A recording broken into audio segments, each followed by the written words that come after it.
In front of me is OPPO Find X3 Pro, and today I would like to show you how you can create and add audio or video file to text message. Begin by launching Messages app and selecting or creating a chat. Now use this plus at the bottom left corner, and firstly to record and add an audio file, choose voice and hold to record. When you finished, let go.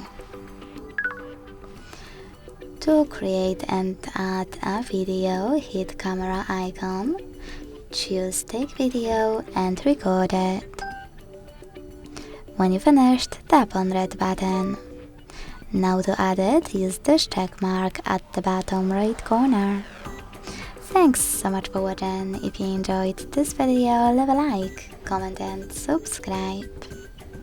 Bye!